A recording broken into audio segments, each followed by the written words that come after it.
নমস্কার, myself Dipayan Das, livelihood coordinator of Kakraban RD block. আজকের এই ভিডিওতে স্পেশালি ছাগলের দুধ দিয়ে কিভাবে সাবান বানানো যায় এবং আত্মনির্ভর হওয়া যায় তার উপরেই। এখানে আমাদের সকল লাইভস্টক সিএসপিরা প্রশিক্ষণ নিচ্ছে কিভাবে সাবানটা বানানো যায়। তার জন্য প্রথমে আপনাদেরকে কি করতে হবে, একটি পাত্র নিতে হবে। পাত্রের মধ্যে একটু ফুটানো জল, তার মধ্যে কস্টিক সোডা নিতে হবে 80 গ্রাম এবং জলের পরিমাণ হবে 110 গ্রাম। নিয়ে এটাকে একটা পাত্রে জলের মধ্যে রেখে দেবেন। তারপর আরেকটি পাত্রে রিফাইন্ড অয়েল 132 গ্রাম, কোকোনাট অয়েল 319 গ্রাম এবং 70% একটা ক্যান্ডেল নিয়ে এটাকে গরম করে নেবেন। তারপর হলুদ এবং অ্যালোভেরার একটি মিশ্রণ তৈরি করতে হবে মিক্সচার দিয়ে, যার পরিমাণ হবে 5 থেকে 10 ml। আপনারা চাইলে অ্যালোভেরার জায়গায় নিম পাতা অথবা তুলসী পাতা দিয়েও মিক্সচারটা বানাতে পারেন। মিক্সচারটা বানানোর পর একটি পাত্রে কিছুক্ষণ সময়ের জন্য রেখে দেবেন এবং ভালোভাবে মিক্সড করবেন। আর যা যা উপকরণ দেখছেন এখানে সবগুলি বাড়িঘরের উপকরণই, তেমন কোনো খরচা হয় না বানানোর জন্যে, হাতের কাছেই পেয়ে যাবেন সবগুলি। তারপর যখন কস্টিক সোডা এবং জলের মিশ্রণটা একটু ঠান্ডা হবে, বাটির নিচে ধরে দেখবেন, তখন ওটার মধ্যে ছাগলের দুধটা ছেঁকে দিয়ে দেবেন। আর ছাগলের দুধের পরিমাণ হবে 110 গ্রাম।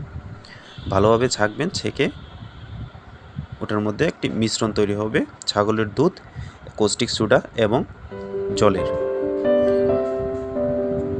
তারপর ওই মিশ্রণটাকে আমরা যে রিফাইন্ড অয়েল, কোকোনাট অয়েল এবং ক্যান্ডেলের একটি গরম তরল তৈরি করেছিলাম, ওইটার মধ্যে দিয়ে দেবেন। দিয়ে দেওয়ার পর একটি ভালো করে এটাকে মিশ্রণ করবেন।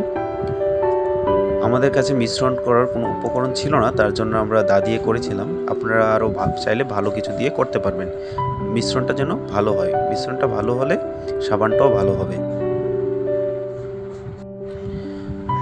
তারপর আমরা যে হলুদ এবং অ্যালোভেরার একটি মিক্সচার তৈরি করেছিলাম, ওই মিক্সচারটা নিয়ে তার থেকে সিরিঞ্জ দিয়ে 5 থেকে 10 ml মতন আমরা ওই মিক্সচারে দিয়ে দেব।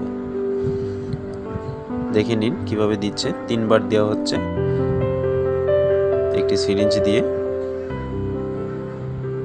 এবং অন্য আরেকজন এটাকে মিক্স করছে। কারণ মিক্সচারটা যত ভালো হবে, সাবানের কোয়ালিটিটা তত ভালো হবে। ভালোভাবে এভাবে মিক্সচার করে নেবেন।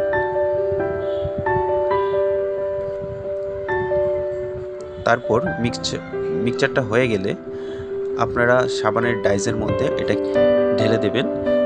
আমাদের কাছে ডাইজ ছিল না, তার জন্য আমরা বাজার থেকে প্লাস্টিকের বাটি এনে ওগুলোর মধ্যে করেছি। ডাইজে ঢালার পর ওগুলাকে আপনারা 1 দিন রেখে দেবেন বা 2 দিন রেখে দেবেন। তারপর দেখবেন ওটা জমাট বেঁধে গেছে। তারপর সপ্তাহখানেক পর ওটাকে ইউজ করতে পারবেন। আর এই গোট মিল্ক সোপের একটা যে বিরাট উপকারিতা রয়েছে, সেটা হলো এটার মধ্যে আলফা হাইড্রোক্সি অ্যাসিড থাকে, যা ডেড সেল রিমুভ করে।